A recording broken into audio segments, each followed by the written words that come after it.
Last week, the regionals put madness in the term March Madness, and we're here to preview big sectional matchups on a new edition of Beyond the Arc. Brian Chimino with you with Michael O'Brien of the Chicago Sun-Times. And Mike, let's start in Class 3A and look at that Westinghouse sectional because unfortunately off-the-court circumstances will affect it. And we're talking about Taekwon Greer, one of 6 victims. Early Saturday morning, he got shot in the leg. He is done for Aurora as they have a big matchup on Tuesday versus Marshall.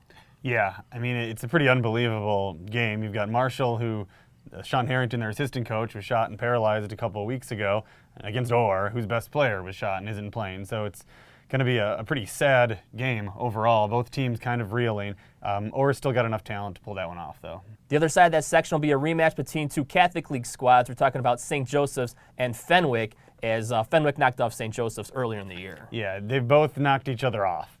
So who knows? This one could definitely go either way. Dwyer's been huge for Fenwick lately. Joe's has more talent. There's no doubt about that, but they're young. So we'll see if, Glenn Watson and Jordan Ash and those guys can really come out. Nick Rekosevic, the center, he did a really nice job the game I saw against Dwyer when St. Joe's won. So it's going to be up to him probably to kind of be the key in that matchup. And the other side of that Hoffman Estates Supersectional will take place up north at the Antioch Sectional where all 4 top seeds did advance. We're talking about the number 1 seed North Chicago Warhawks. They'll be taking on a St. Patrick's squad on Tuesday that's lost some close games to top teams. And the other semifinal in that one will be Uplift, who's got a second chance at life, and they'll face Carmel. Yeah, North Chicago has the talent, much more talent than any team in the whole sectional. If you combined the other 3 teams, North Chicago would have more talent, but we just don't know what's going to show up. And like you said, St. Pat's, they play good teams tough, so North Chicago better not overlook them. And Uplift is a real solid team that got new life. For a while they thought they were out, so that's going to be a tough one, but North Chicago's got the talent to get all the way to Peoria, and they should. Bank open on a Wednesday night. Jaquan McLeod, they call him Silky Smooth here in Warhawk Nation. And taking a look at the Vocation Sectional, Bogan, they get a second chance at life as they'll face off with U-High. The other semifinal will be Hyde Park and Harlan. Yeah, this is one, you can see going any way at all. Hyde Park and Harlan know each other. They're 2 really similar teams. They're guard-led, they're tough. They don't have any, high major talent on either one of those teams, so that one can go either way. And Bogan, they're back. They had the early out in the CPS championship, so that was rough on them. They're the heavy favorite with Pipkins, for sure. Let's move up to Class 4A, and let's talk about the Mayoress Sectional because shorthanded or not shorthanded, we saw one of the biggest upsets in state tournament history last week as DuSable knocked off Curry. Yep, and then they couldn't get by King. So King ends up winning, and King against St. Rita, probably not going to be a great matchup. St. Rita's playing really well. Miles Carter was a revelation the other night, at Oak Lawn. So they've got the bigs, they've got Charles Matthews and Dominique Matthews, the guards. St. Rita and Young should be a really killer sectional final matchup on Friday. I was going to say Whitney Young playing Simeon, but you already got the Dolphins advancing, obviously. I do. I don't. We keep giving Simeon a lot of credit because they're Simeon and they've won the last 4 state titles, but they barely beat Stagg. I mean, and Young is killing people. Young is like a team on a mission.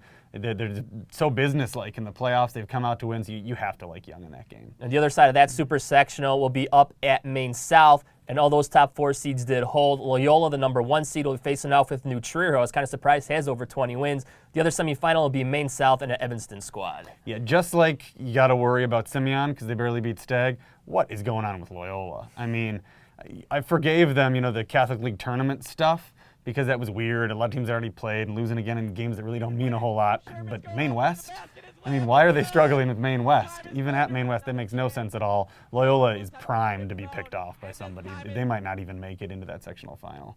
And going up north to the Lake Zurich Sectional, another tough one. Those top 4 seeds did not hold. Stevenson will look to get their second straight sectional championship as they'll face St. Viator, who they beat last year. And also the other semifinal will be a still undefeated Fremd Viking squad versus Highland Park, who upset Lake Forest on Friday. Yeah, Lake Forest has one option, and that cost them. So Highland Park on through. The other side's interesting because Roosevelt Smart and St. Viator showed that if Roosevelt Smart gets super hot and is scoring more points than whole teams in other games, you're not going to be able to beat St. Viator. So Stevenson's going to run into that. They need to shut him down. He really is the X factor for that team. When Smart shoots, they're tough to beat.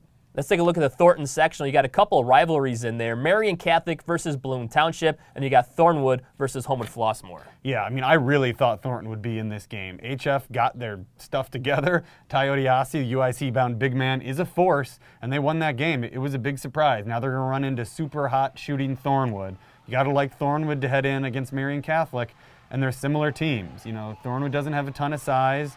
Marian Catholic doesn't either. Thornwood could get hot. You know, they're going to be comfortable playing in that Thornton gym. So even though it's not going to be Thornton Marian Catholic, which is kind of what we thought all season long, it's going to be Thornwood, that's still going to be a game that Marian doesn't want to overlook. It could be a possible upset. Tyler Eulis, though, you got to like Marian Catholic, but watch that one. Real quick, at the East Aurora sectional, you have Bennett Academy taking on Hinsdale Central, and then you have West Aurora taking on Geneva, who won their first regional in 28 years. Yep, put Geneva in the rankings. I've been watching them all year. You know, they had a lot of nice wins, a couple of rough losses, but that's a well-coached team. They've got some talent. They could pull off an upset in this one. You know, I like West Aurora to go all the way to state, but I wouldn't be surprised if this kind of scrappy Geneva team could pull it off.